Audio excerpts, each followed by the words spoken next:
Hello, everybody. Welcome back to Run and Code, humor in South Texas law enforcement. I'm your host, T-Bone. Got my partner, J-Man, by my side as always. J-Man. What's up, buddy? What's up? Not much. Been a nice long week. Christmas week. Been. Hotter than shit down here in South Texas for some damn reason. 85 damn degrees every day and humid. Yep. But, now this coming week's supposed to be colder than a witch's titty and a brass bra, so can't make up its mind. I don't even know if this year we're even going to get the dreaded ice storm. We always get. I think this year is going to be tropical for some damn reason. So I guess there is an argument for global warming. And then next week it'll feel like the ice age. So we hope you enjoyed the last couple episodes. We've had one comment that was hilarious on our controversial policing episode, which was pigs being pigs. Thought that was hilarious. I mean, it's a whole new generation of law enforcement, right? Like that word "pig" doesn't mean anything. Like, This ain't the '60s. Like, they don't really care. I think there's literally a podcast up there called Bacon Patrol, or something like that. Basically, you just gotta own it. Like, hey, you want to call me that? Hey, call me that. Whatever. Yeah, I don't care. I would say grow up, but you probably are grown. I would just say get some new material. Yeah, get out of your mom's basement, dude.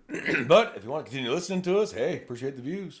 And you never know, maybe we'll change his mind through actual rationality and logic, but I doubt it. No. But before we get into today's fun and games, remember, you can email us at runandcode2023@gmail.com. That's RUNNINCODE 2023@gmail.com. Or feel free to leave comments on our YouTube videos, which we'll respond to. Bear in mind, once you put those comments out there, they're public, so we will out you if it's something really stupid and funny, and everyone needs to hear it, because that's just funny. Again, nothing racist, because we don't want to hear that shit. I'll delete, because that's just dumb. That's not why we're here. We're salt and pepper. Like, clearly, we're both cops, so that shit just annoys me. But anywho, so today's episode, we're going to focus on, and this is going to sound controversial, stay with me, everybody, is why are cops bad? Okay. Because it goes in cycles. They hate us, they love us, they hate us, they love us, they hate us, they love us, they hate us, they love us. And it's always been that way. It just seems that the waves are higher every time, and that's honestly the social media influence. That's not the actual actions of law enforcement. That's the social media influence. When I was growing up, news was local, not national. CNN wasn't around. Fox News wasn't around. It was all national 24/7 news, and there was no social media, and there was no cell phones and cameras. There was, you had to have someone with an actual video camera who would catch you, and Rodney King was the first one. I'm not saying that was justified ass beating. I'm saying it was local. So the next town might not even hear about it. And then it became, regional. Then it became statewide. Then it became national. And then now everybody sees it. And then everyone has these, and they just throw it up on Facebook or Instagram or YouTube or Twitter or whatever they throw it up on TikTok. Because of that, and because they're short clips, of course, people don't get the entire story of what led up to the incident that occurred. And then, oh my God, that was horrible. Okay, well, as we know in law enforcement, all force looks bad. There's no force that looks good, because it still looks bad about how gentle you're trying to be. In fact, it looks worse when you're trying to be gentle, because they're struggling more and you're having to hurt them more because you're trying not to hurt them. I know that sounds paradoxical, but that's true. It's sometimes easier, just one punch in the mouth ends it. Right then and there, it's done. You got a fat lip out of it. Ooh, big deal, he'll survive. But when you got to take 4 or 5 officers because you're trying to nicely subdue somebody, that's more of a potential for someone to actually get hurt. Yeah. Versus just one officer getting in there, throw a few chingazos, get him in cuffs, it's done. Get him EMS, get him checked out, get him water, get him down to the jail, and call it a day. Yep. And this is why you see the videos where a cop's trying to arrest a woman, and oh my God, he can't even control a woman. It's because he's trying not to hurt her. We can control a woman. We can absolutely slug her like a man. But we know how that looks, and so we're trying not to. And then we're all, of course, kind of programmed. We don't hit a woman. You be gentler with women. And that's great in the regular day-to-day life where you open the door for a lady or, ma'am, can I help you with that? It looks heavy or whatever, being a gentleman. But in law enforcement, you can't really be a gentleman sometimes. But because we're programmed to be a gentleman, it kind of soaks through when you're trying to arrest a combative female and you're trying not to hurt her. Instead, one shot to the kidney and call it a day. She'll stop. And then you get her in cuffs. I mean, I know it looks bad, but what looks bad? What looks worse? The one shot that gets them subdued, or rolling around with them as they're screaming and yelling, help, rape, I'm being hurt. Just get them in cuffs and get them in the car. So that's, social media has not helped that, because you have the uninformed and the untrained making formed opinions. That's like me telling a doctor how to perform a surgery. I'm not a doctor. I'm not going to, oh, you did that wrong. You did that wrong. How the hell do I know? because it may look wrong to me, but I'm not the one with that knowledge. I'm not the doctor. So I don't know what he's doing. And so I can't sit there and give my uninformed opinion and tell a doctor he's doing something wrong, or a dentist, or a carpenter, or a welder. I'm not any of those. I have to trust they know what they're doing. So while it may look bad, doesn't mean it's bad. And that's the hardest thing to get people to realize. Just because it looks bad does not mean it's bad. Hell, Derek Covens being released. Did you hear about that? He's being released. Now, all the shit's coming out now post-trial. The Minneapolis training manual that they never would allow to be shown at trial. Must have been really bad. Or just not updated. No, they just didn't want it. You know, Minneapolis, look, let's be real honest. That was a politically motivated trial. 100% politically motivated. Well, They didn't murder George Floyd. Let's be real honest. His fentanyl overdose is what killed his ass, and his and emotional distress, his emergency, what's it called? Excited delirium is what killed him.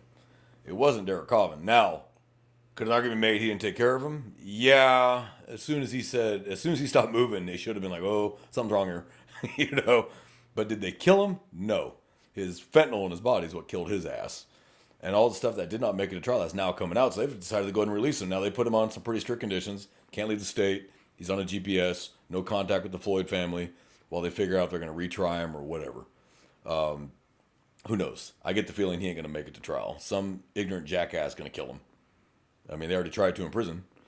So, you know, that was a politically motivated killing. And what looks bad isn't always bad. That's why the huge majority of these officers that actually do get indicted for murder or manslaughter get acquitted in trial, because it wasn't, the public didn't have all the facts, but trial, with the exception of Derek Covens apparently, all the facts come out. Here's everything you didn't know, because frankly we don't have time. We're not going to tell the media everything anyway. They don't need to know every detail. The jurors need to know every detail. This is what happened for them to make an informed opinion, guilty, not guilty. You know, and of course if they screw up, then you got your mistrials, where defense screws up or the prosecutor screws up, somebody screws up. And that they go, hey, the rights got violated in this trial. It's a mistrial. They can either elect to retry or let it go. Now, once they're acquitted, that's it. It's over. It's done. Unless you have new evidence, and you would need pretty compelling evidence to reopen that case. Mm-hmm. That's why when an officer has a shooting, you want it to go to a grand jury for a no bill. You want it to be no billed, because it's very hard to reopen it once it's been no billed without new evidence that they didn't have the first time. The question is going to be, where was that evidence at? Why didn't you have it? Oh, yeah. So I would rather be no bill than the DA's office make the decision, we're going to close it. No, I want it to go to a grand jury. Let's get this out of the way and done now. Because I don't want 4 years later we get a new DA or new mayor or new whatever going, I want to reopen that because that was 4 years ago and now I want to make a political statement. You know, kill it now. Just take me to a grand jury. Show them everything and let them make the decision whether they want to try me or not. If you want to try me, let's go for it. Because I can do just what I did based on case law, circumstances I knew them at the time, and the totality of the circumstances. That's all you can hold me accountable for. You can't hold me accountable for knowledge I didn't have prior. You cannot hold it for me, that knowledge I found after. What did I know at the time? That's all you can hold me accountable for. Garner versus Tennessee, Graham versus Connor, all these cases all say the same thing. What did I know right then and there? Mm-hmm. Not after, I found out he was wanted for murder. I didn't know that. You know, it's irrelevant. What happened right then and there? So, saying all cops are bad is like saying all doctors are bad, all priests are bad, all lawyers are bad, all postal workers are bad. Everybody's bad. That's not true. We all know that's not true. But what gets the most attention? Cops. We're the most visible. We're the most, everybody sees us. Everybody always wants to film no matter what we're doing. You could be giving out Christmas toys to kids in the hood for community relations and somehow you're doing something bad. You help a lady across the street, you're doing something bad. You know, it's like, good Lord. You can't win, so you don't try. Just do your job. That's all you can do. Do your job, articulate and justify what you're doing, and you'll be okay. Good agencies will back their officers. He did nothing wrong. Our officer did nothing wrong. That was in our policy. He did under state law. Here's the whole story you did not know. Some agencies are getting smarter about getting the information out fast, and that's really kind of a disservice. But they're doing it to avoid, here come the riots and the protests. Let's get out front of it now. They're getting smarter about pulling the family of whoever the turd was that got his ass capped and going, here's what really happened.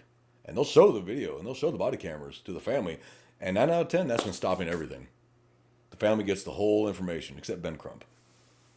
That dude would probably try to put Jesus on fucking trial. I'm pretty sure he still sees it. It's just. Oh, he sees it, but he Well, I mean, once you start down that road, you just gotta continue going down the road. It's really What is it? Got to see it through, my man. Got to see it through. can't really backtrack because then now No, like, then he looks stupid, and he loses credibility. Yeah, so he started that way, even though the facts won't point that way. You gotta keep going that way. Yeah, And and just regardless of what it is. that's the hardest part. I think I seen something like that where I'm trying to the remember one this. officer gets I think he's off duty. He gets pistol whipped by the guy, and then the officer shoots him. Yes. I think that one came out a little fuzzy, a little wonky. But then they brought the entire family in and showed them all the video, and then it the stopped lawyer, it. then And that's when the made mother. the statement public, and then they kind of had to make some. They kind of had to like make some. Okay, we concede that this, and this had. The press conference was just kind of weird, but I get it. Like as a family, should you admit your relatives, your family members' wrongdoings on camera for the world to see But they did. lose like the sympathy, and based off of like a racial issue? Whatever. But Who cares? But the family did But- on that one, and it killed it all immediately. Yeah. Stopped all the protesting. Stopped immediately. It died. It's just a weird thing. Why don't you just make the decision of the family? But you don't have to get on camera and say and admit anything. Just have the lawyer just say, okay, look, the body camera came out, new things were brought to light. The case, we're going to allow the case to go the way it goes. That's it. Yes, but I do appreciate. I think it was the mother saying that it was unfortunate my son had to die, but the officer did nothing wrong. And I was like, huh, that kills everything right there. That kills the riots, that kills the protests, that kills it all right there because the family had the courage to step up and go, the officer did nothing wrong. a weird And it thing. sucks. It sucks to lose a family member. It sucks to have a family member shot by the cops. But maybe, just maybe, if you fight the cops, pull guns on them, maybe you kind of had it coming. So maybe you should make better choices. It's just weird that it has to be like this. Like, Well, that's because that's how it's become. it's just it's just like, okay, somebody did wrong, right? You did a wrong thing, and they got consequences for the wrong actions that they took, and that's how it should be analyzed. Yeah. It just makes it tiring. Like it makes it tiring. We have to look at things from two perspectives. What did the subject do? What did the officer do? Did the officer?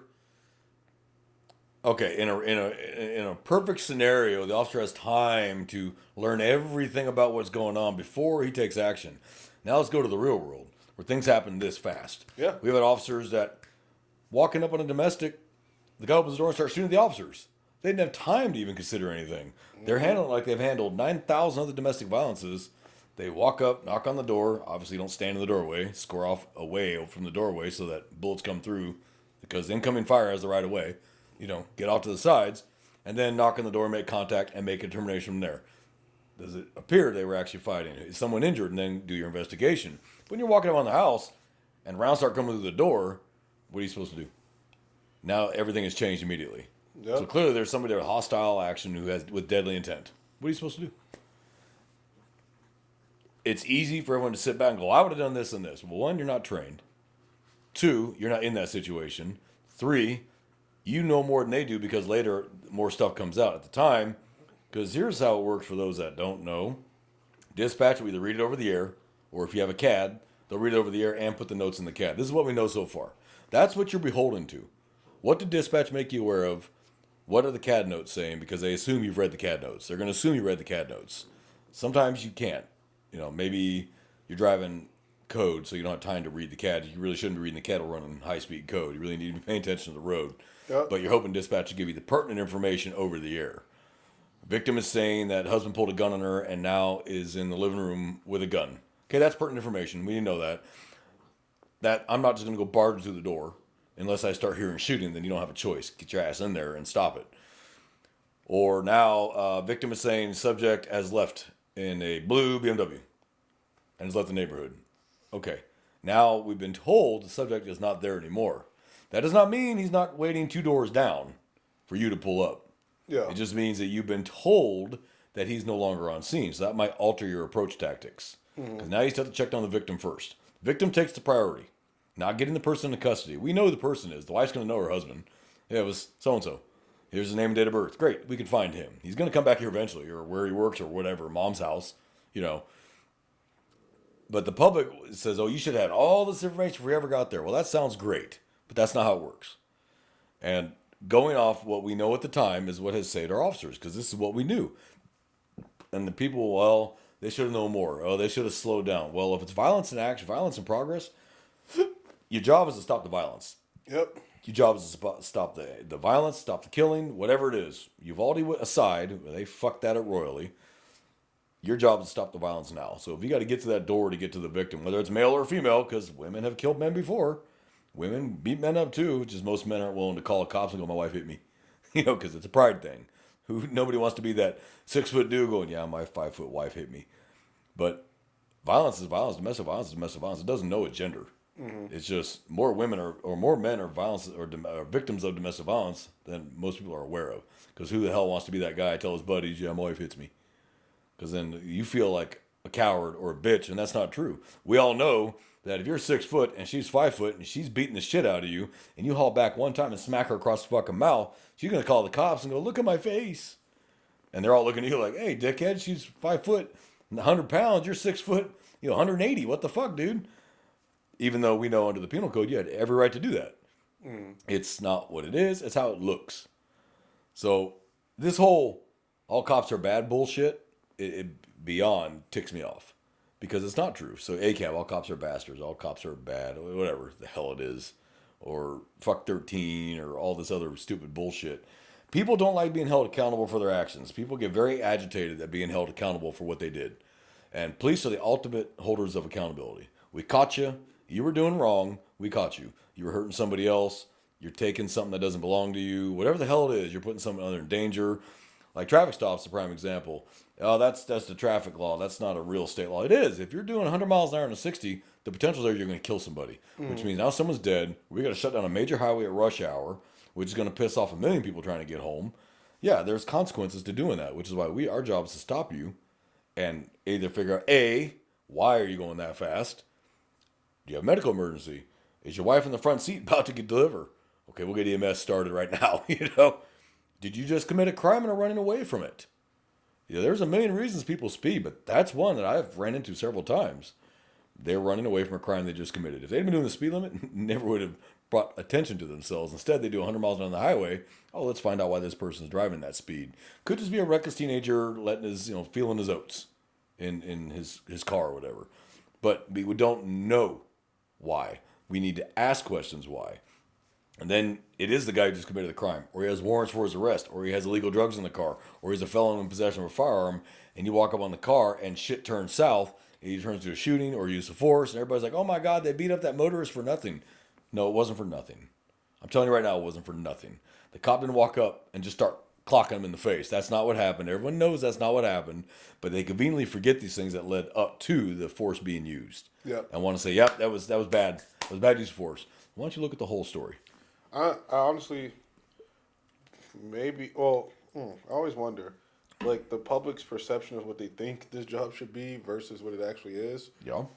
Ignorance is a lot of it. I think, and then it's just the comparing, like, American policing to Other countries where the population has less rights and is a lot more, like, subservient to their government than America is. I say it all the time, like, America is a country founded by revolution, and it gives its citizens, I would say, more power than, well, that's what it's supposed to be on paper, more power than the government, because that's the way it's supposed to be.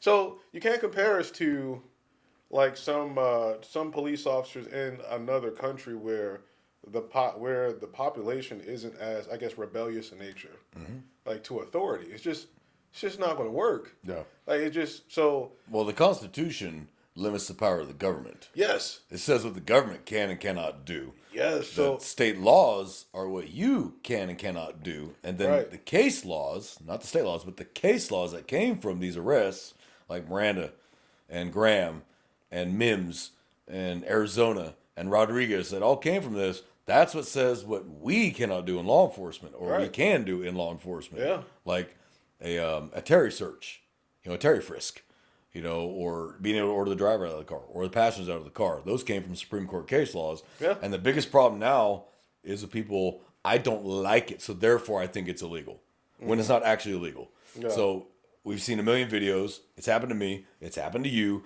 I don't have to get out of the car. You have to tell me why you're getting me out of the car. I am traveling. I don't need a license. All that horse shit. And none of that's true. But because they don't like it and they feel it shouldn't be that way, therefore, in their mind, now we're violating their rights because we did it.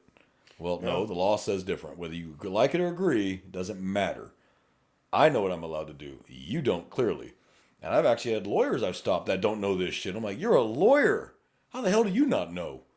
You know, I've actually had fights with lawyers about the law, and these are lawyers. These are members of the bar with that gold bar card that says whatever state they're a member of the bar of, and they still want to argue with you. I'm like, okay, I'm only a dumb cop, quote unquote, for those that are only listening. You're a lawyer with a law degree, which means you did a bachelor's, and then you did 3 years of law school, and then you passed the state bar exam, which is not an easy test by any stretch, and you still don't know this shit? How do I know this shit? You know? But we're the idiots. You know, or there's people who, and I've had it, I'll never forget, I was on a traffic stop, and the girl, I'm calling my lawyer. I hear that all the time. Well, she actually got her lawyer on the phone. And this officer ordered me out of the car, and he said, then get out of the car and do what he tells you to do. And she was just flabbergasted. I guess she thought her lawyers would be like, no, and you don't have to. An officer, get away from that car. No, the lawyer told her, you need to get out of the car. He's ordering you out of the car. Because I could hear him, and he could hear me. I was like, ma'am, I'm giving you a lawful order to step out of the vehicle. She had a warrant. And I wasn't going to tell her that while she's behind the wheel of the car. I wanted her out of the car before I told her she had a warrant. For obvious safety reasons, I don't need her driving off. And I'm not going to reach in the car and grab her. She floors it because then I'm being drugged down the road. Yeah. Not doing that either. So the lawyer was like, you need to get out of the car. He's telling you to get out of the car. You need to get out of the car. He goes, be polite, follow instructions, and keep your mouth shut. And she's just like, oh my God, what? I said, ma'am, now you've heard it from me and you've heard it from your lawyer. Who else do you need to hear it from? Step out now. And that's the last time. Counselor, advise your client what I'm going to do if she doesn't get out of the car. And he told her, he's going to pull you out of the car physically. And that's legal. Get out of the car. And she, oh, okay, I guess I'm getting out. I'm like, cuffed her. You have a warrant for your arrest. Counselor, she's got a warrant for her arrest. You know. And she's like, you have to tell me that. And he said, no, he doesn't. You know, that's her own lawyer, so they're telling her this shit. And she was just astonished at all this wrong information she had about how this shit works. And her own lawyer's on the phone telling her, and she's just in shock. I'm like, yeah, we actually do know this stuff. Now, let me preface this. We don't know every single law there is. No. We're cops, it's impossible. Not androids. Oh. Okay? This is why we can detain you on suspicion of a crime having occurred, and then we can confirm that. We can pull up the penal code, read it, and go, missing one element, that changes it from an offense to not an offense. Or it wasn't this crime, but it was this one. And that's happened before. I've dealt with it where I wasn't quite sure what the crime was, and I'll tell the story. It's adjudicated. It ended up, we didn't have a complainant, so we had to let it go. All we could do was identify him and cut him loose. But the story we got was at a local amusement park. There was an adult in line showing pornographic videos to juvenile females. Now, that is an offense. How silly. It's silly, but it's an offense. But I was like, wait a minute, I'm trying to remember, is that a felony or a misdemeanor? I could not remember. I'm like, I want to say it's a felony, but I can't swear on it. So we get over there. By this time, the juvenile females are gone, but the park operator, the ride operator, is like, it was him right there. Because she saw the whole thing, too. Yeah. I said, all right, let me go talk to him. I get up to him, hey, sir, and he talked to you. I pulled him out of the line. I said, look, if it's not the man, I'll get you right back to the front of the line. Don't worry about it, okay? But I do need to talk to you. And he was cooperative. Oh, yes, and actually being cooperative was what saved his ass, honestly. Mm-hmm. So I said, look, here's what I'm being told. Now, that's why I phrase it that way. This is what I'm being told. Go, I need the full story. I can only get that from you and the complainants, if I can find them. And I asked the ride operator, are the girls still here? They said, no, they're already gone. I'm like, fuck.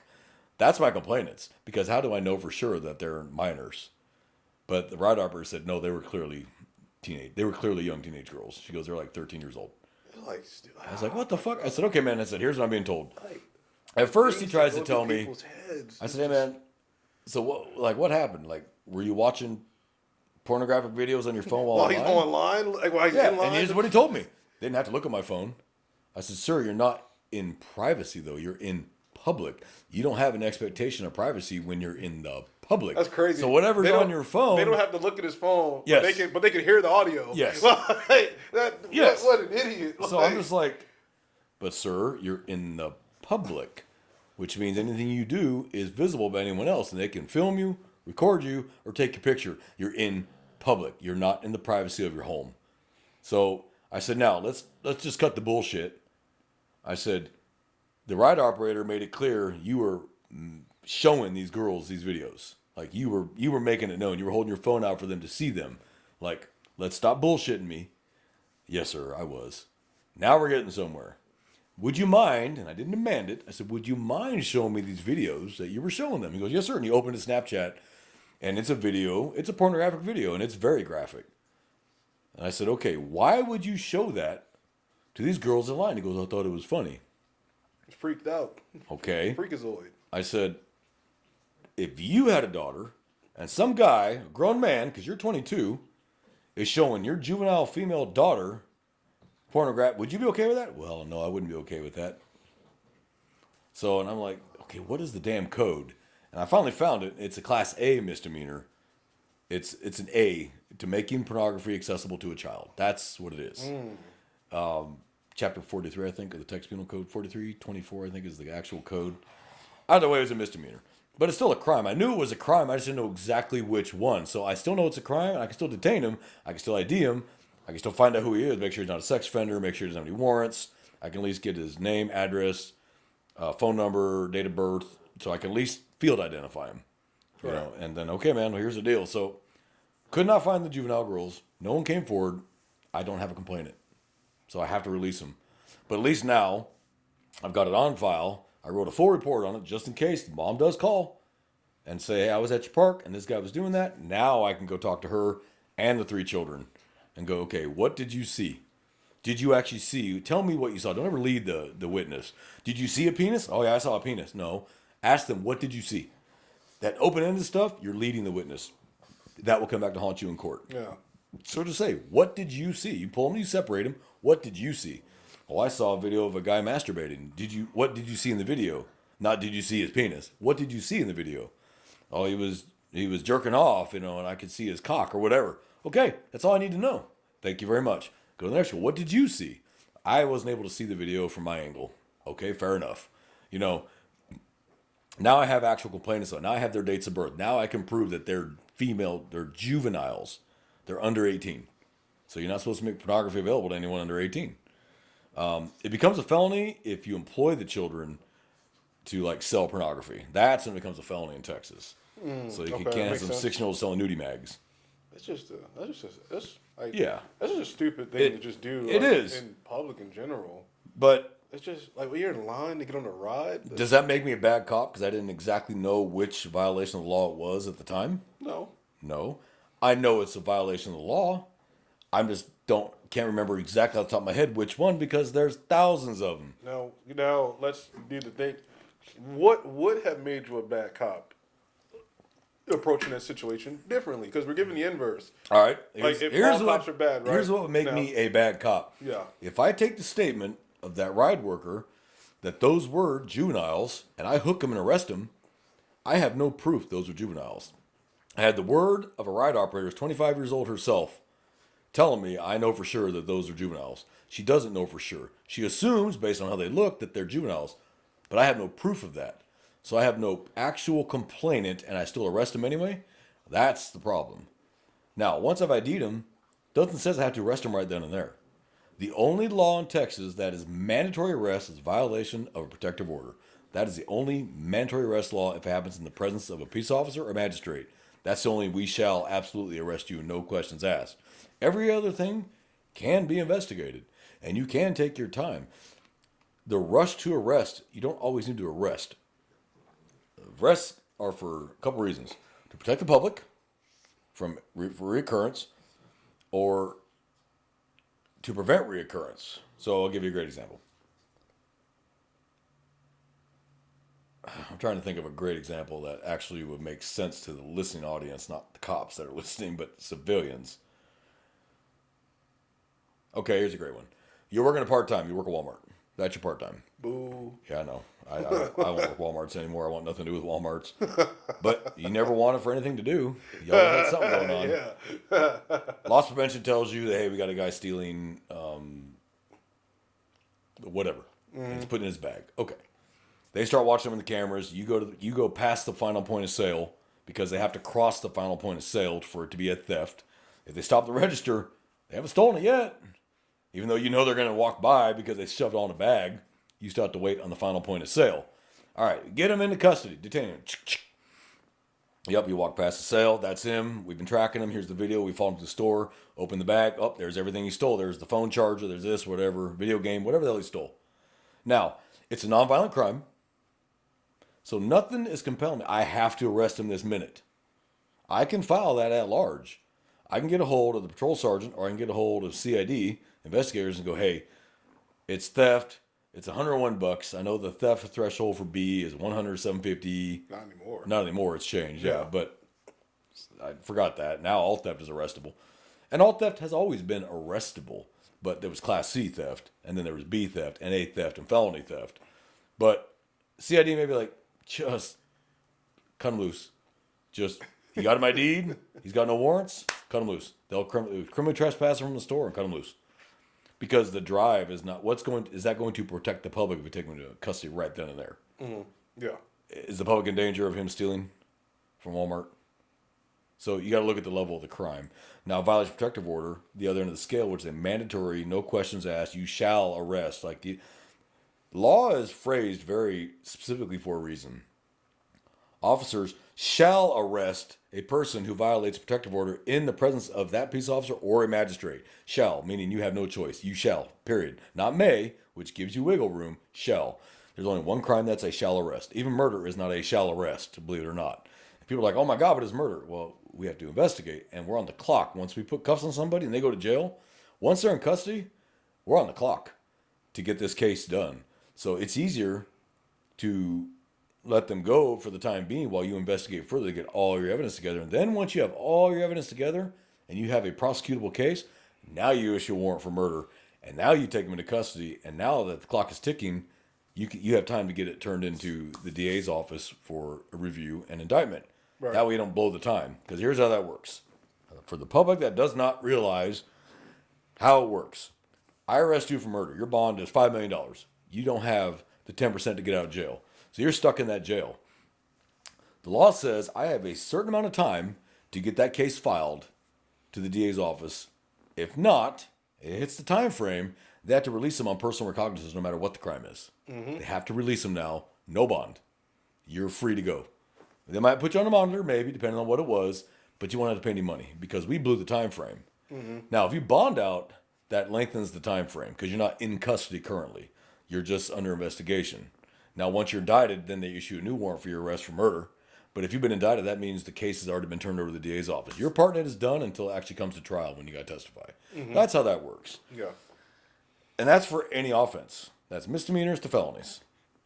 Now, misdemeanors, nonviolent, they typically just give you a PR bond anyway. Just get you out of the damn jail. We're not going to take up the bed space and the Johnnies and all that shit for theft, 100, 750. Fuck out.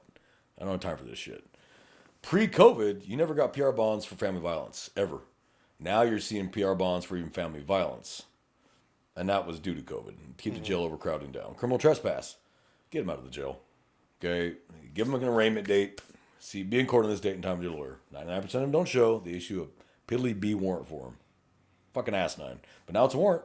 So now you're going to be taken into custody, no choice. And that's the difference between on-site and a warrant. On-site gives me time to think about it. Do I need to investigate this further? Do I have enough evidence right now? So on and so forth. Gives me that leeway. Once it's a warrant, that's it. There is no leeway. To any peace officer in the state of Texas, arrest this individual. That's it. The choice is out of your hands. You don't have the choice any longer. So, cops are not as bad as the public will want you to think. And it's honestly the loud minority. Because no matter how bad things are going in the world, and it's on the media, all cops are bad. They all do this, they all do that, they all do this, they all do that. 99% of the people I run into, I don't have that problem with. They're polite. You talk to them. You know, you get the ones that say, sir, I don't wish to speak to you. Okay. And you don't have to. There's nothing that requires you to speak to me. That's why you have the right not to speak to me. You can say, fuck off, I want to talk to you. Okay. I've had both where you walk up, hey, sir, can I talk to you? Am I detained? No. Well, then I'm walking away. Okay, sir, have a great day. And there's nothing I can do to stop. The minute I say, stop, I've just detained him. That would make him. That would make it bad. A bad cop. Now, Does that mean he's a horrible cop that's going to be violating people's rights around stealing money and stealing evidence? No. But it doesn't look good. Right. So as long as we obey our limits, it doesn't matter how it looks. Here's the facts. Because there's what it looks like, and here's the facts. They don't always gel together because you see an edited 30-second clip on TikTok or YouTube or Twitter or Instagram or whatever fucking social media platform you use. And they go, see, right there. Well, here's what you didn't see 3 minutes prior, and the 4 minutes after, here's what you did not know. And then that's when you start, oh. Now, there's a certain demographic that never comes back and goes, we were wrong. Our bad. We didn't know. Sorry. You'll never hear that from a certain demographic. They will not come back and say, we had bad information and we jumped the gun and we jumped to conclusions and tried to make this officer as a devil when it turns out that our son, brother, father, uncle, whatever, actually did the wrong thing. You're never going to find that. No one is ever willing to admit that. And the media won't do it either. The media doesn't do it because they worry that if they retract what they had originally printed or put on the news, then, oh, you lose faith in them. No, I might actually have more faith in you because you actually put in the retraction going, hey, we got it wrong. Our bad. I can respect that. I can respect anybody who goes, hey, I was wrong. I was wrong. Hey, great. I appreciate that. But too many of the times they burn an officer publicly, barbecue him, because they don't have information. And in the absence of information being given by the agency, they make up their own, or they go to the street for the story. Like, what was the one, it wasn't Freddie Gray. What was the one that started all the shit in Ferguson? Oh, that was Michael Brown. Michael Brown. He was walking away with his hands up, and the officer shot him in the back. That's not even close to, remotely close to what happened. Yeah. It wasn't even remotely close to what happened. You go to the autopsy and, hey, all the bullets are in the front. You know, but they got the story from the street because Ferguson didn't get out ahead of it and go, this is what happened. Because they didn't do that, the whole world blew up. Hands up, don't shoot. Oh my God, that's not really what happened. And when the truth came out, it was kind of too late, and that movement just took hold. And that's kind of what really started all this shit. Honestly, Ferguson, I think it's like before Ferguson, after Ferguson. I know it's a documented, like, I guess what, social study, I think. It's just called the Ferguson effect. It's I guess like some sociologists and I don't know other titles. I don't know the whole thing of it, but they pretty much just examined how law enforcement was, I guess, how their proactiveness declined or how they react to situations before it and after it. Yep. And it is an actual, you Google it, you can read all about it. And so it's not just a bunch of made up stuff. I call it before Ferguson, after Ferguson, BFAF. Because prior to Ferguson, you never worried about doing the right thing and get in trouble for it. You do the right thing, you'll be fine. You articulate what happened, you write it down, you give your statement. Well, hey, this is what happened, this is why I had to shoot him, tase him, use force, whatever the hell it is. And typically, they would still investigate that. They're still going to watch any videos, get witness statements, but they're going to take it all with a grain of salt and put it all together and figure out what really happened. Was it justified? Was it not justified? After Ferguson, yep, the public saying that's what happened. That's it. Let's go ahead and let's get him under custody. We'll arrest him for murder, and then we'll figure it out. We're going to terminate him. Fuck his life. Fuck his credit. He's going to lose his house, lose his family, and then, oh, yeah, so that's not what actually happened. Yeah, thank you for jumping to conclusions. Because you trusted what? The assholes in the street? That'll give you 3 different people will witness the same event and give 3 different versions of what happened. And they'll tell you 3 different things the suspect was wearing. That no, this guy's saying he's wearing all green. That guy's wearing all black. That guy's wearing all red. Fuck it, they can't even agree on what the hell he's wearing. But you all want to believe somebody who, oh, he was walking away with his hands up and just shot him in the back. Does that sound right to you? That just for no reason at all, he just unloaded the gun into his back? In broad daylight in public? That doesn't sound right to me. Maybe we should look into this a little further before we just start spouting this bullshit off. I blame the media for their irresponsible reporting. They so want to be first, they don't stop to see if they're right. They just want to get the story out there. First, right or wrong be damned. This is the story, and we're going with it. And that's why I liked Walter Cronkite. Walter Cronkite did not take a news story unless he had all the facts. He had investigated his ass off, talked to everybody, and got the entire story before he ever aired. That's called responsible journalism, responsible reporting, because he was aware the power the media has. He was aware that the what could be the consequences of his reporting. So he didn't want to just run around there. Here's what I was told, and that's it. Here's the story. Well, when you give a small piece of the pie, and they don't have the rest of the pie, they'll fill in that information on their own. Wrong or right, they'll fill in the information. And most of the time it's wrong. So I am a big fan of body cameras because it's showing the public that's not what really happened. Nice try. This is what really happened. And here's the camera, which is an unedited third-party version. This is what happened. This is how your client was acting. This is your client swinging a knife at an officer. This is your client chasing an officer with a bat. And the officer finally, after 50 feet, turn around, stop, bang. That's a justified all day long. That bat's a deadly threat. You hit me in the side of the head with a bat, I'm going down. If I'm not unconscious, I'm groggy. He's got my weapon, my radio, he takes my vehicle, and he's gone. If he doesn't kill me first, and then leave with my vehicle. Yeah. Now he's got a police car, police weapons, police radio, and police computer. You know, people don't stop to think, because I guarantee you, any citizen goes after another citizen with a bat, they're going to defend themselves. They're going to use a knife, a gun, run them over with a car, whatever they got to do. And they do that, and everybody's like, good job, you defended yourself. We do it, oh my God, how come you didn't shoot him in the leg? Well, how come you didn't ask the civilian why didn't he shoot him in the leg? We're not trained to the tier 1 level, DevBrew and Delta level of shooting, where we can board an airplane at 100 miles an hour with pistols and put 2 bullets right between the eyes of the suspect on the move, which takes thousands and thousands of rounds and thousands of hours of training and repetition to be able to do that. Yeah. We don't have that kind of budget or time. It's just not. Those guys are trained specifically day in and day out.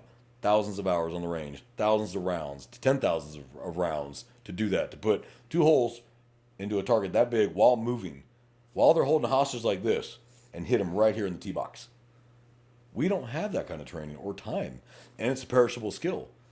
It's like Delta operators and DevGru, if they don't do that for a couple months, they have to go back out to the range and get that skill back, Right. and make sure you can take it back from here, back down to here. So why didn't you shoot him in the leg? Why didn't you shoot him in the leg? He was coming after you with that knife. Well, I was scared. So are we. We're human too. I don't want to get stabbed. I don't want to get sliced. I'm scared of 2 things, not just one. You as a citizen are scared of one thing. He's going to stab me or cut me. I may die. I'm less concerned about being killed than I am about being barbecued nationally. Because the public doesn't like what I did, because they think I should have shot that gun out of his hand or the knife out of his hand or shot him in the leg. You're fucking asinine. For those of us that have been in combat, and I'm a combat veteran, I can tell you I put round after round into someone and seen them still keep coming. And we're talking with rifles and they're still coming. Not pistols. This is the movies. We don't fight with pistols in combat. We fight with rifles.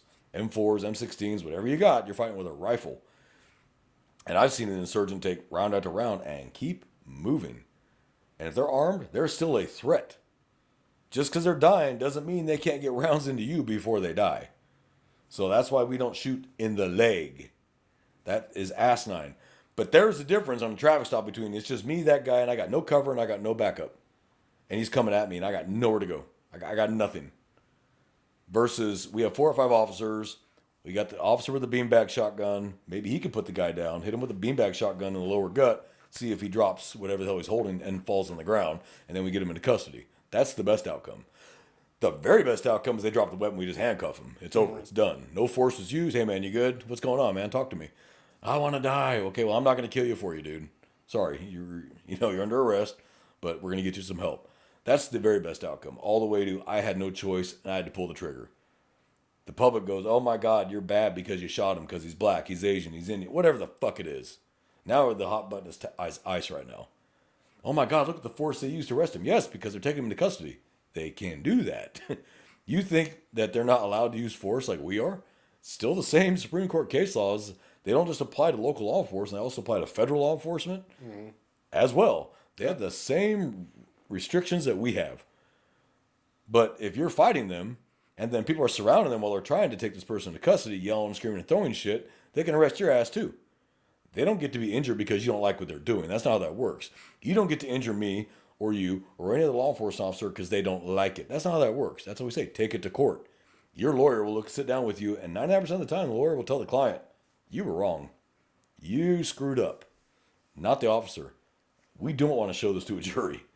I'm going to try to get this video suppressed, but we don't want to bring this up because you actually did it wrong, not the officer. And the prosecutor's going to know that, because you don't get to use I didn't know. You don't get to say I didn't know. That's you're not allowed to use that phrase.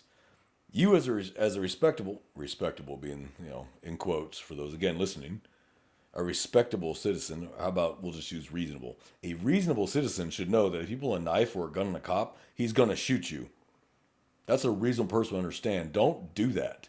That's why we tell you, take your hands out of your pockets. Keep your hands on the steering wheel where I can see them. As long as your hands on the steering wheel, you can't really hurt me. Now, if you won't show me one of your hands, and I'm looking at you in the eye, show me your other hand. And you won't, and I pull my gun and go, show me your other hand. And it better be empty. And you will not show me that hand, there's something going on. And in your mind, you're thinking, can I get around into this officer and get away before he gets me? He's thinking about it. That's when you back off. Don't move. Give me units. Back up now. I got one at gunpoint. We're refusing to cooperate. We all know what that means. And that's where we're coming, because this is about to go bad. Now we get enough officers there, and this guy's going, I ain't going to make it. I have no way out of this. Nope. One of us is going to get you. You might get one of us. The other 5 are going to fill you full of holes. And then that's usually when they go clink and drop whatever they're holding and put their hands up. Yank them out of the car, cuff them, and there's the gun. That's why you wouldn't show me your hands. I don't know how many times I've heard a gun hit the floorboard of a car. Dunk. I'm like, yeah, that's what I thought. I didn't do anything wrong. You bet I reacted to how you were acting. There's something wrong. Most people are cooperative and compliant. Hey, my man, do me a favor, just keep your hands out of your pockets. You got weapons on you? Like, you know who I am and you know I'm armed. I want to know where all the weapons are in the conversation. Okay, right now, I'm going to have the only weapon. So if I have to disarm you and you're legally carrying, that's fine. I can disarm you while we're having this conversation, because it may go bad. At least I'm holding the weapon. I have the weapon. And usually what I do is I unload it and I hold onto the gun and just put the ammo back in the car. And I've got the weapon. And then when it's done, I hand the weapon back. If it turns out you have no wants, no warrants, not a felon, it's just traffic stop. Here's your weapon back, sir. Drive safe. Have a great day. Hey, I'll drop it in your back seat. You can get it after I leave. And I've done that before. Hey, man, I'll toss it in your trunk if you want, and I'll drive off. You know, sometimes they open the trunk, sometimes they just toss the back seat. Okay, drop it to the floorboard of the car and drive off. Now he has to reload it before he wants to do anything. If he's mad enough, it'll give him a minute to think about it. I don't hand a loaded weapon back to anybody, ever. One, that's not safe, but that's just a firearms rule. The other one is I don't want him to go, you know what, fuck you, bang. Yeah. He might go click because he thinks I handed it back to him loaded, but I always get back to him with the action open, locked back. Here you go. Here's your weapon. I'm going to drop it back here. You're free to go, sir. And I let them drive off. And then, because I go back to my Tahoe and watch to see what they're going to do, make sure they're not decided to change their mind, get out of the car, and start pointing the weapon at me. Let them drive off. Good. We're done. Have a nice day. None of that makes us bad. The public needs to understand that they have no idea how this job works. They need to do their own actual independent research and look up their own case laws, their own state laws. You look these things up, you'll see that 99.9% of the time we are in the right. What sucks is the 0.1 that either ignorant officers that didn't actually take the time to learn their job, poorly trained, or just flat out don't care anymore. There's officers that have hit the ragged edge. They're burned out. They just don't care anymore. Whatever. Fuck it. I don't care.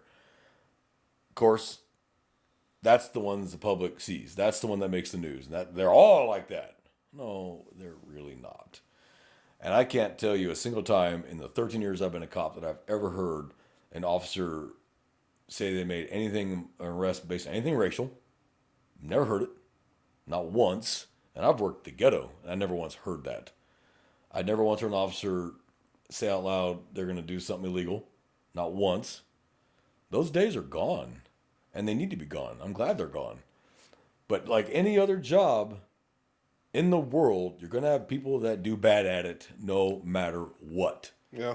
Bad postal inspector, bad doctor, bad lawyer, bad judge, bad dentist, bad UPS worker, bad Walmart employee, whatever the hell it is. There's a bad and good in every single job there is on the planet. But we have the only job where people do not expect us to be human.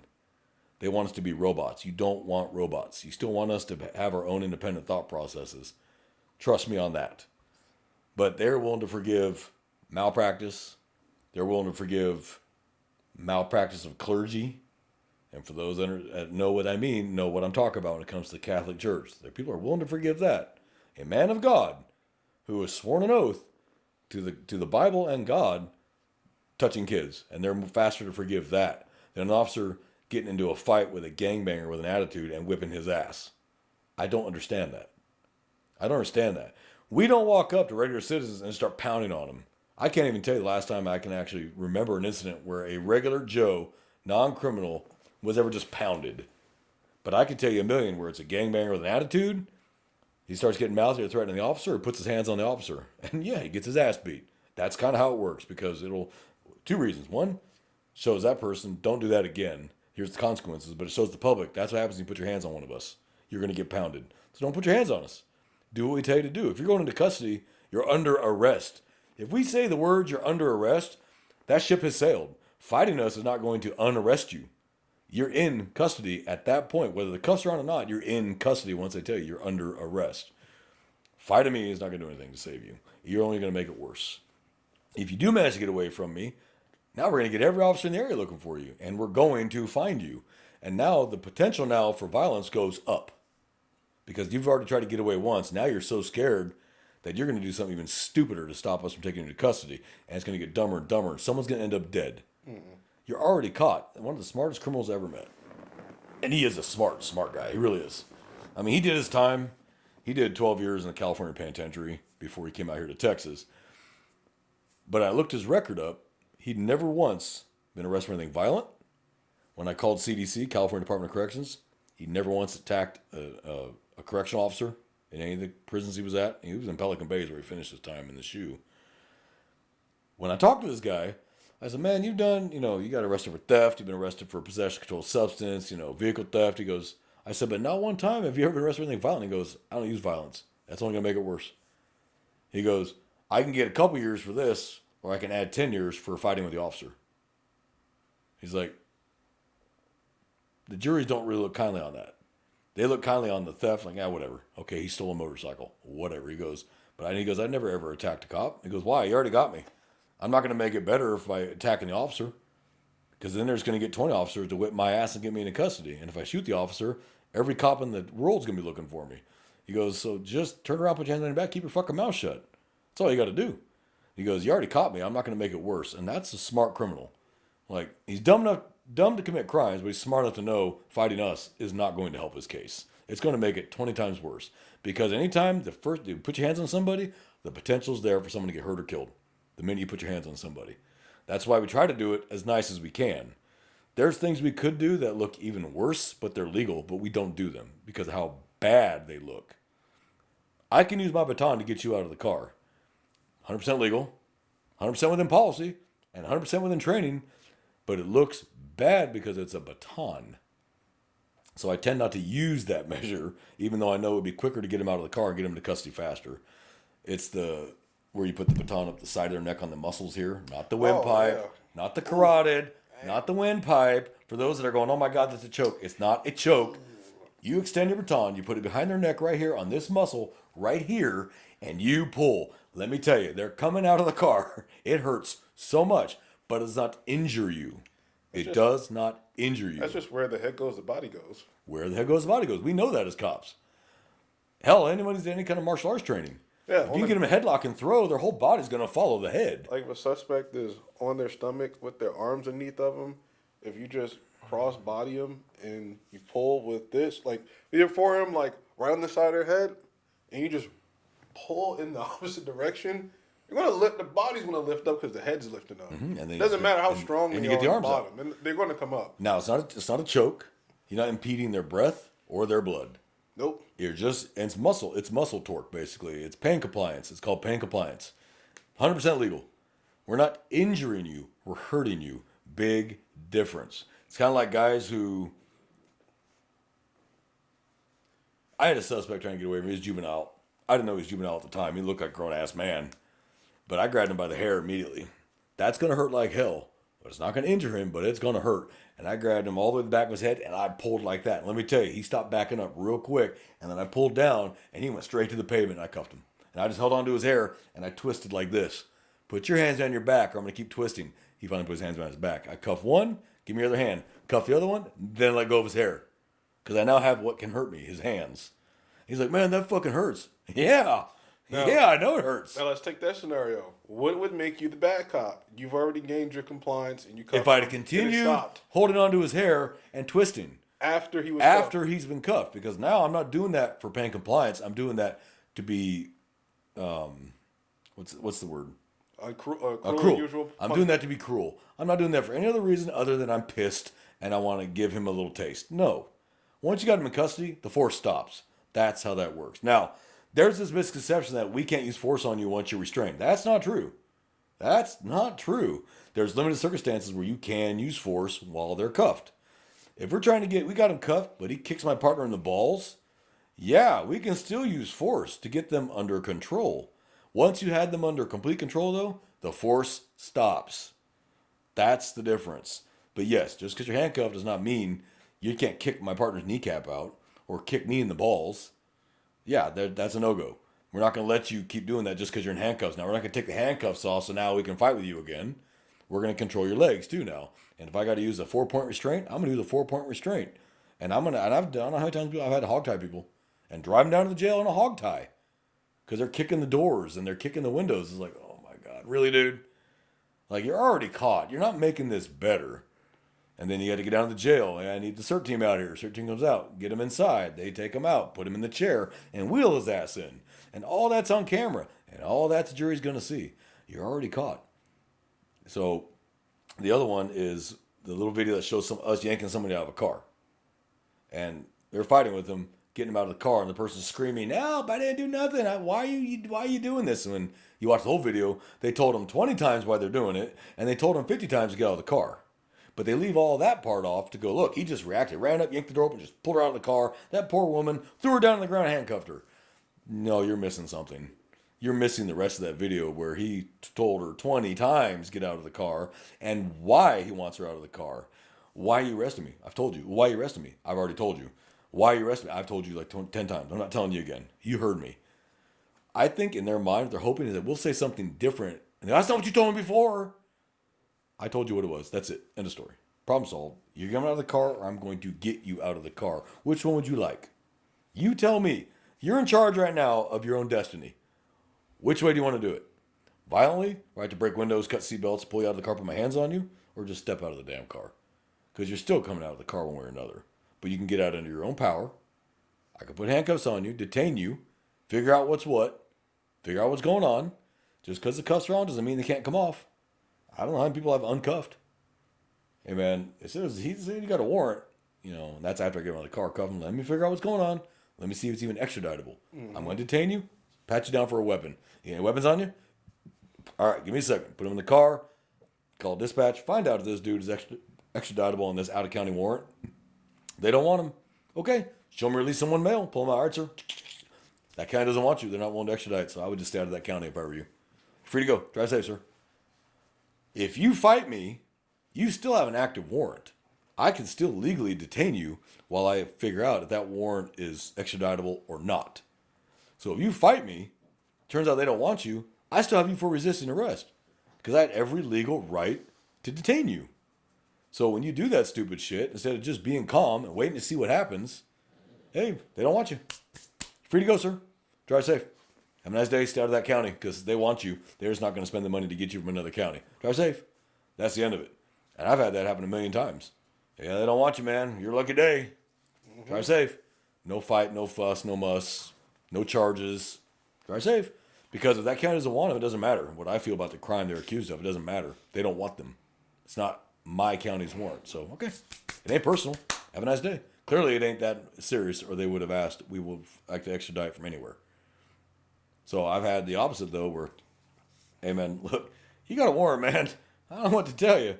I'm not getting out of the car. Yeah, you're going to get out of the car. Come on, get out of the car. No, I'm not getting out of the car. And the fight's on. And then you give me into custody, and then they don't confirm the warrant. Well, you're still under arrest for obstruction, minimum, or resisting. And if I got hurt, assaulting an officer. Mm-hmm. Like, dude. And then I've had them tell me, well, you can't do that because they don't want me. That's not how that works. Because I had every legal right to detain you. Yep. And you chose to fight that, which is a crime by itself. So it doesn't matter what this crime was now. This is what matters now. Now you're in trouble for this. So you've added more charges. Now you're going to have a warrant from this county, you ding-dong. Use your brain. So that's the kind of shit that people don't understand how this works. And they just don't like it, or they heard something from a friend, or they saw something online. That's the God's honest. That's the truth. That's how it works. Oh, yeah. It's annoying. Yeah. And I don't know how many times I've had to, because of the era we're in, take a little bit of a softer approach than I would have taken 10 years ago. And go, look, sir, I'm going to explain this one time on camera. Are you listening? This is what the law says. I'm giving you every opportunity to comply with me before I have to put my hands on you. Do you understand me? Yeah, but I think it's bullshit. You have now acknowledged you understand me. Get out of the car. And then I ain't get out of the car. Okay, well, we tried nice. Now we're going to do it my way. Get him out of the car, cuff him, and then they're screaming, I don't know why you're getting me out of the car. Ah! Yes, you do, because I explained to you, and then you said, yes, you understood it. You just said, yes, but. Well, you said yes, and that's all I needed to hear. And if they said, I don't, okay, what don't you understand? I will solve the mystery of life for you. What do you not understand? Well, I don't get why I have to be ordered out of the car and do anything wrong. Okay, sir, I'm telling you to get out of the car, and you have to. I'll tell you when you're out of the car back here.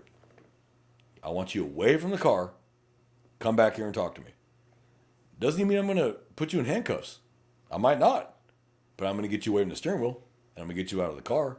And I'm going to walk you to the back. And if you got more people in the car, I'm going to stand you with you between you. Or I'm going to get you between me and the people in the car. So if they start shooting at me, they can hit their buddy first. That's called being smart. I'm going to use him as a bullet shield while I get out of the way. You know? And that may be cruel, but oh fucking well. My job's not to be a bullet sponge. That ain't my job. So just because I wear a vest doesn't mean I want to test it. Find out if it was a substandard manufacturer and I'd take a bullet through the plates. So why are all cops bad? We're not. It's a perception issue. It's a perception issue fueled by the media, social media, the witness in the street who didn't see what they saw or lied flat out about what they saw to get attention and get their 15 minutes of fame on the TV, but they're really not. And you can be mad all day long that we arrest you. Well, stop doing the shit that gets you arrested. Okay? Here's the thing. If you call 911, J-Man, you call 911. I was assaulted by this guy. He's Hispanic, about 5'10". He's wearing a black shirt, blue jeans, white tennis shoes. He's got a red bandana hanging out of his back pocket.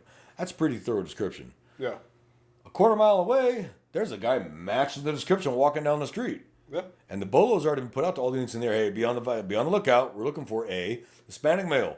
You know, black shirt, blue jeans, bandana, white shoes, close haircut, last seen eastbound. And then they see you eastbound from that area. Now, does that mean that that's the guy? Doesn't mean that's the guy. But what should I probably do? You can check out with him. Check out with him. Hey, I'm out with somebody match that description. Here's where I'm at. Hey, man, come here. I'm going to talk to you for a second. Oh, man, no. It's not consensual. You are detained. Come here. Come here now. I ain't coming there. The more you resist, the more that makes me think, you might be the guy we're looking for. You know exactly why I want to talk to you. Instead of coming up to me, hey, what's up, sir? Were you just over there? No, sir, I was at the gas station. Like, how long ago? Like, I just left the gas station. Well, here's what's going on. We got a report of XYZ, and you matched the description. So, I got to talk to you, man. What's your name? I can legally detain you because you matched the description. Doesn't mean you've done it, but I'm going to get your side of it. And if I can prove right there and there that it wasn't you, okay, hey, man. Hey, look, I appreciate it. We just caught the actual guy down the street over there. You're good to go, man. Have a good day. That's the end of it. Yeah. But if you match the description, you start running from me immediately or you start fighting me, yeah, I'm confirming my suspicions of criminal activity right here. Not dispelling them. I'm confirming them now because an innocent person typically will talk to you. Now, you're going to have the innocent people that are mouthy just by nature. Fuck you. I don't want to talk to you. You're a pig. Blah, blah, blah, blah. That doesn't mean they're guilty. They're just an asshole. Fine. You had the right to be an asshole. Not against the law. If that was against the law, I'd be in fucking life without parole in TDCJ. So it's not against the law to be an asshole. But I have a duty to detain and question you if you match the description of a suspect who just committed a crime. And then figure out if it's you or not you. And if it's not you, have a great day, sir. Now, what really does suck is when you get out with them, it turns out it wasn't them, but they got a warrant. Hey, man, I'm sorry. It's just, it ain't your day. You know, you're innocent of this crime, but you do got a warrant, so we got to go to the jail, man. I'm sorry. Mm-hmm. Wrong time, wrong place, brother. Get in the car. You know, it's happened to me several times. It's happened to you. But if you cooperate, 99 out of 100, it works out in your favor. It just works out in your favor because we're not trying to do more work. So if it ain't you, we're not going to go digging deeper. I'm looking for the guy who assaulted. I'm looking for the actual suspect in the assault, not someone else right now. I'm looking for that. If you wave the bull in front of the red flag in front of the bull, well, then you kind of have that one coming. So, not all cops are bad. And I'm tired of hearing that fucking phrase. Because you don't hear about it in any other profession other than this one. We have the only profession where you're identified by your job. There's two professions identified by job. Cops and and doctors. His so-and-so is a doctor. His so-and-so is a cop. I've had to tell every girlfriend I've ever had, don't tell people I'm a cop. Shut the fuck up and stop telling people that. They don't need to know that information unless I deem it necessary. Other than that, stop telling people that. They don't need to know it. Off duty, I'm just a person. But as soon as you identify as a cop, you fall into a different category of a person for everybody around you. Immediately different. Everyone's attitudes shift. You'll see people walk away. Like, oh, I'm going to stand over here. That's usually a clue you're maybe in the wrong crowd. Maybe you shouldn't be there. But doctors, no one hates a doctor. No one hates a fireman. No one hates a paramedic. No one hates a nurse. They just hate cops because cops are the physical manifestation of accountability. You fucked up, we're taking you to jail. And everybody's afraid that they say something to us that we're going to arrest them right then and there. In a social setting, unless you admit to a homicide, I really don't give a fuck. I really don't care. I really, in fact, I'm probably not even listening to you, honestly. I really don't care. I'm going to stand in the corner of my beer and just try to avoid everybody. Unless another cop shows up and then we're going to talk cop shop.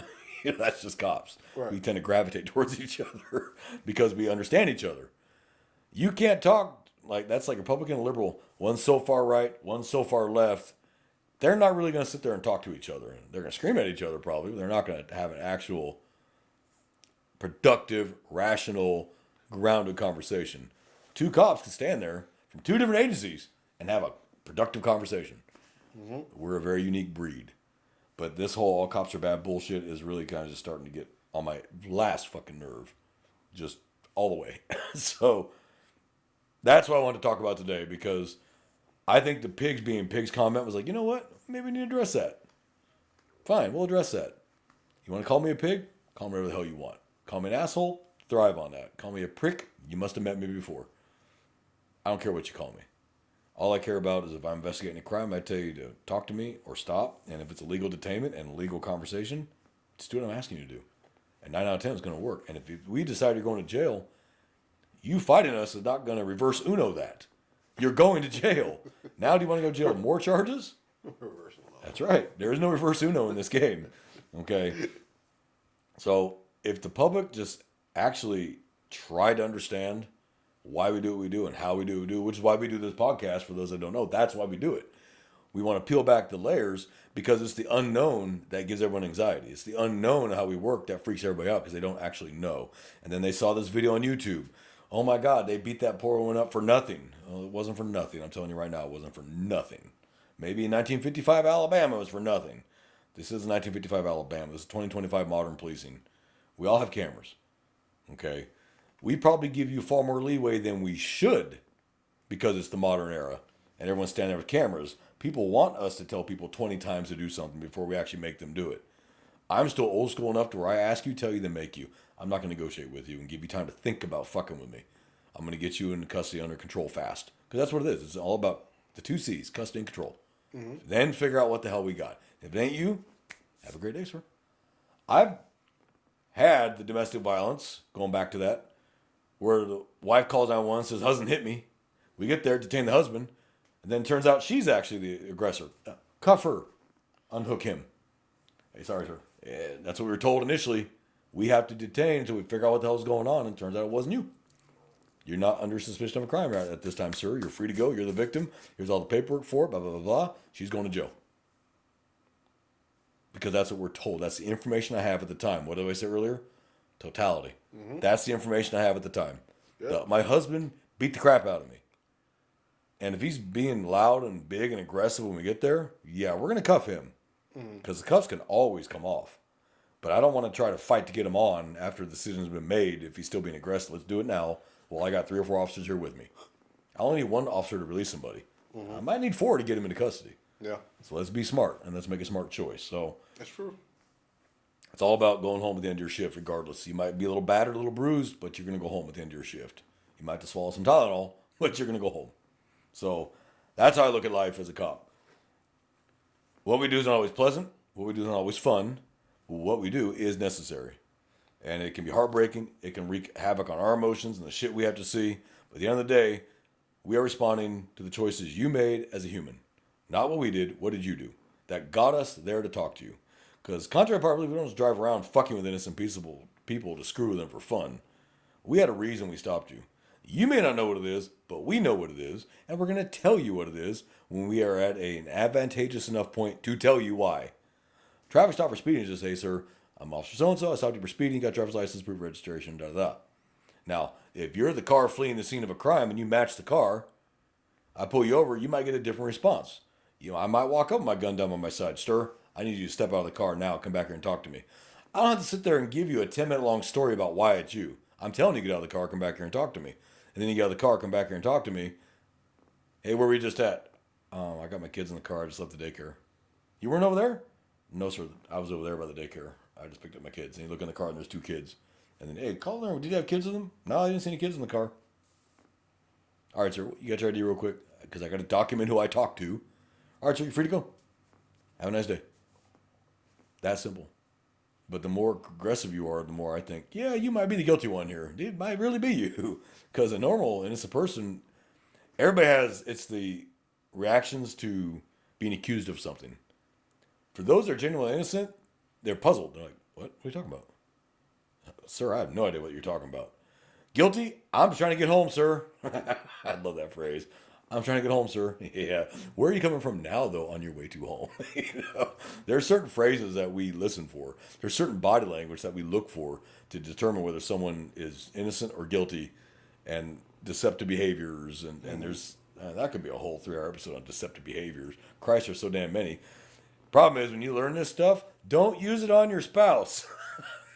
They get pissed because they'll tell you, I'm not one of your suspects. You're not a cop. You're at home. Listen to what they tell you and don't act like a cop at home with your family. Don't bring this shit home. Am I right? No, you're right. Yeah. We don't bring this crap home. Don't treat your family like subjects. You're going to get a negative response from that. I know I sure as hell would. And I had to learn that. I had to learn how to separate that life as a police officer from my home life. Not treat my kids like suspects. Not talk to my wife like she's done something wrong. And then try to use all those skills. You're lying to me and here's why. And da-da-da-da-da-da. Don't do that. Because you're just driving that wedge in your family. Take the shit off when you get home. It's hard. That's a hard thing to do.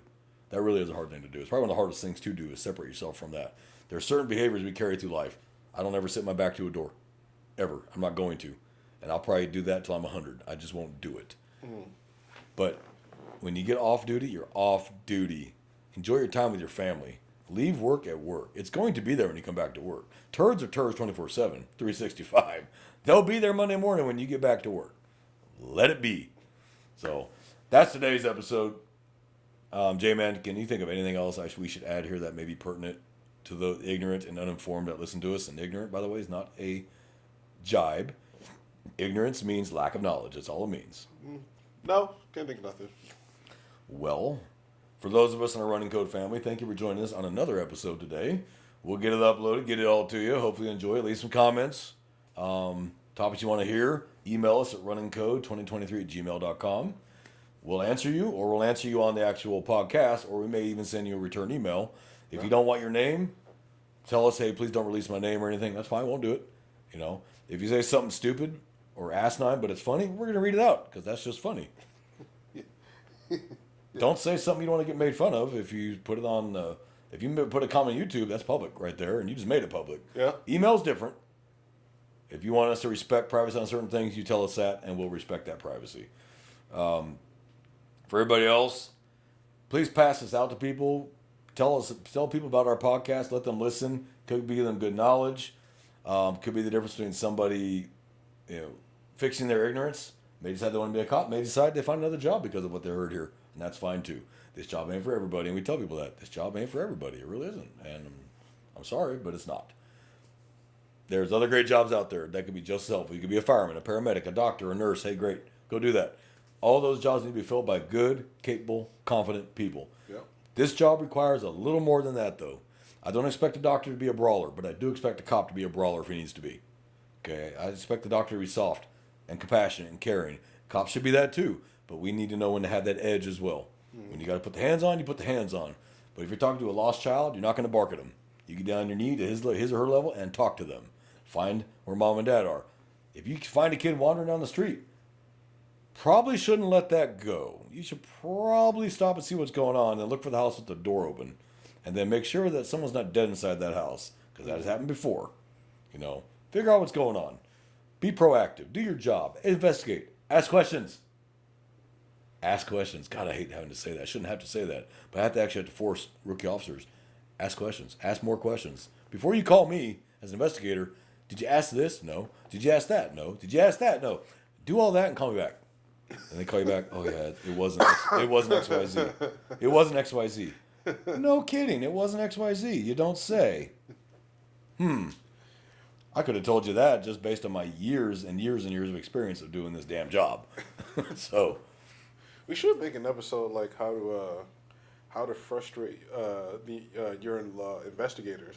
You know what? I think that'd be a fun episode. You know what? I think we could. How to frustrate your Yeah, investigators. yeah, and I could speak. Because you're an investigator, and I can think of a bunch of ways to frustrate. Oh, I could talk for an hour. I could talk for an hour. I can think of 1,000 ways to frustrate you. Yes, and there are a plethora of ways to frustrate me. Hey, but I'll give those viewers then a quick hint. I'll give them a preview of that episode. I know there's some investigators that are listening. Here's how you can piss me off as an investigator. By not doing your job and being lazy. That pisses me off. By not being thorough in your initial investigation, because you as a patrolman are doing the initial investigation. Just because you don't wear stripes doesn't mean you're not an investigator. You're investigating the initial complaint, and then you're passing it up to me because I might be felonious. Great. What do you know? Oh, I haven't talked to so-and-so. Is he there? Yeah. I haven't talked to him. I haven't talked to him yet. Maybe you should talk to everybody first before you talk to me. Get the whole story before I drive my ass across the county to come talk to you, and then get there and find out that's not what happened. And I have files on my desk this high that I got to get done. Yeah, you know what? That might not be a bad idea. So, brothers, sisters, please be safe out there. It's a dangerous fucking world. We live it every day. For those in the public that just don't understand it, how dangerous this job is, and how you are literally in danger every day. And one bad decision, one bad call can take your life from you and take you away from your family. So please be careful. Think safety first at all times before anything else. Officer safety, please.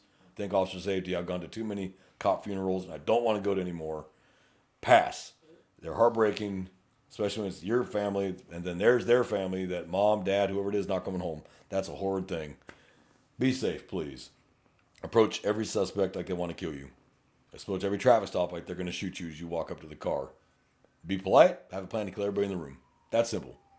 You don't have to kill them? Great. Perfect. Good day. But be ready because you need to be a step ahead of them because you're already going to be a step behind when the shit goes off. That's just that simple.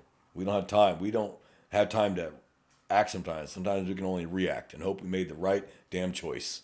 So, from J-Man and I here at Run and Code, we wish everybody have a fantastic week. Hope it was a good Christmas. Coming up on the New Year's, please be safe. Officers, do not throw away your career on a DWI. Do not throw away your career on a DWI. Get a ride. Sleep where you fall. Get an Uber. Plan ahead. Take an Uber there to where you have no car to drive home. That way you have, other than hangover, you're fine. Instead of waking up at the jail with a hangover and your career is over. Or you're being told you killed somebody. Then you get to meet me. And whether you're a cop or not, cuts no ice with me. You do it, it is what it is. You're no longer a cop. Sorry, dude. You made the choice. So please, everybody, have a plan. Be safe. Be careful. Traffic officers, get those drunks off the road. Patrolmen, don't ignore a drunk because you don't want to do a DWI. You catch them. You pull it over. Well, you caught the fish. You got to clean it now. It's your fish to clean. Don't pawn that shit off. Do your job. Do your job. So, J-Man, you got anything to add? Nope. All right, buddy. Well, thank you for joining us for another episode. And we'll see y'all next week. And we're out of here. Yep.